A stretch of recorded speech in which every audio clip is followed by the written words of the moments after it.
Lord's వేదికగా జరుగుతున్న Bharat England మధ్య జరుగుతున్న మూడో టెస్ట్ రసవత్రంగా సాగుతుంది. 193 పరుగుల స్వల్ప లక్ష్యంతో సెకండ్ ఇన్నింగ్స్ ప్రారంభించిన టీమిండియా తడబడింది. 4వ రోజు ఆట ముగిసే సమయానికి 58 పరుగులకే 4 కీలక వికెట్లు కోల్పోయి కష్టాల్లో పడింది. ప్రస్తుతం ఓపెనర్ కేఎల్ రాహుల్ 33 రన్స్తో క్రీజ్లో ఉన్నాడు. భారత్ మ్యాచ్ గెలవాలంటే చివరి రోజు మరో 135 రన్స్ చేయాల్సి ఉంది.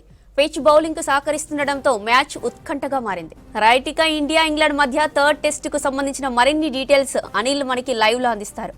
అనిల్, థర్డ్ టెస్ట్ లో ఇరు జట్ల జయాపజయాలపై అప్డేట్స్ ఏంటి?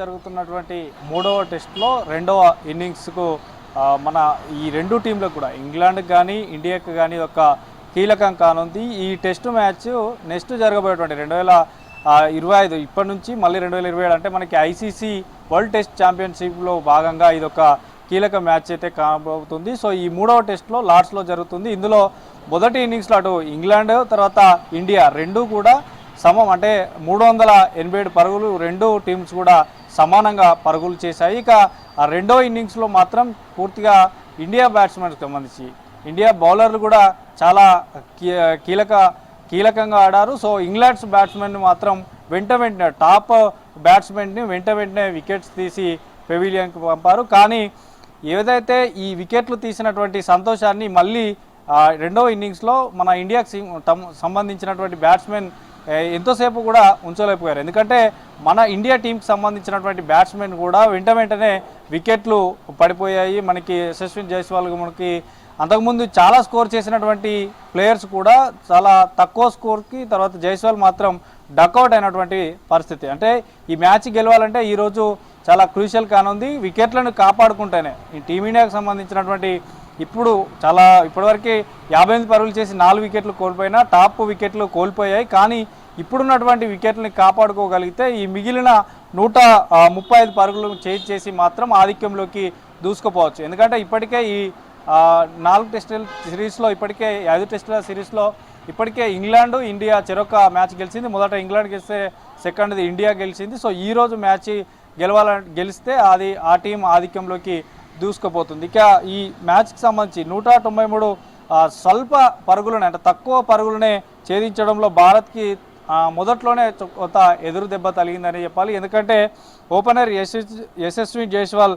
డక్అవుట్ అయినట్టు, తర్వాత రెండో ఓవర్లోనే పెవిలియన్ చేరాడు ఇతను యశస్వి జైస్వాల్. తర్వాత వన్డౌన్లో వచ్చినటువంటి కరుణ్ నాయర్ వీరంతా కూడా యంగ్స్టర్స్, అంటే సీనియర్స్ లేకుండా ఆడుతున్నటువంటి మ్యాచ్లో వీరంతా యంగ్స్టర్స్ కాబట్టి కరుణ్ నాయర్ ఇతను కూడా 14 పరుగులకు అవుట్ అయ్యాడు. తర్వాత ఎల్బిడబ్ల్యూ అయి ఈ కరుణ్ నాయర్ అవుట్ అయ్యాడు. తర్వాత వచ్చినటువంటి కెప్టెన్ గిల్ కూడా 6 పరుగులు చేసి అవుట్ అయ్యాడు. తర్వాత పార్ట్నర్ మనకి ఏదైతే పాటం బ్యాట్నర్ అయినటువంటి ఆకాశ్ దీప్ కూడా 11 బంతుల్లో కేవలం ఒకే పరుగు చేసి అవుట్ అయ్యాడు. సో ప్రస్తుతం కేఎల్ రాహుల్ క్రీజ్లో ఉన్నాడు. సో ఇప్పుడు కనుక ఖచ్చితంగా బౌలింగ్ కనుక వారు కొంత ఇబ్బందులకు గురిచేసి బౌలింగ్ మాత్రం మంచిగా స్పిన్ చేయగలిగినా, లేకపోతే పేసర్లు కూడా ఒక ఫామ్ మాత్రం వస్తే ఇంగ్లాండ్ టీంకి సంబంధించినటువంటి బౌలర్ ఫామ్లోకి వస్తే మాత్రం ఖచ్చితంగా ఇండియా కొంత ఎదురు దెబ్బ తెలియటువంటి అవకాశం ఉంటుంది. కానీ ఈ వికెట్లను కాపాడుకుంటే మాత్రం విజయం భారత్ అనే చెప్పాలి. ఇక దీంతో పాటు అంతకుముందు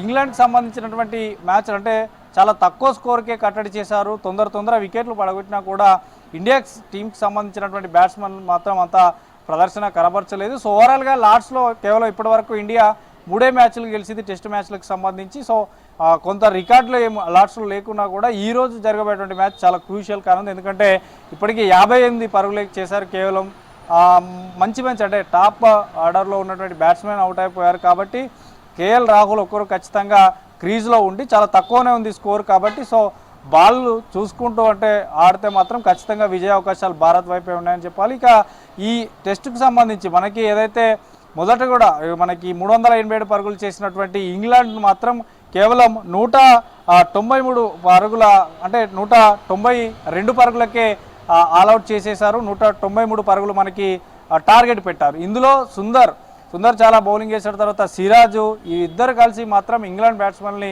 చెమటలు పట్టించారని చెప్పొచ్చు. సో ఓవరాల్గా మాత్రం ఈరోజు జరగబోయేటువంటి లార్డ్స్లో జరగబోయేటువంటి మ్యాచ్లో మాత్రం ఖచ్చితంగా ఇండియా టీంకి సంబంధించినటువంటి బ్యాట్స్మెన్లు కొంత కీలకం కానున్నారు. ఇప్పుడున్నటువంటి బ్యాట్స్మెన్ ఇప్పుడు ఎవరైతే 4 అవుట్ అయ్యారో సో తర్వాత ఉన్న బ్యాట్స్మెన్లో కేఎల్ రాహుల్ కానీ తర్వాత వచ్చేటువంటి బ్యాట్స్మెన్ మొత్తం కూడా ఒక బాల్ను మాత్రం చాలా చూసుకుంటూ ఆడాల్సి ఉంటుంది. బౌండరీల వైపు కాకుండా పరుగుల్లో కాకుండా సో కొంత సింగిల్స్ అండ్ టుడీస్ తీసుకుంటూ ఉంటే మాత్రం ఖచ్చితంగా విజయ అవకాశాలు భారత్ వైపే ఉన్నాయని చెప్పొచ్చు.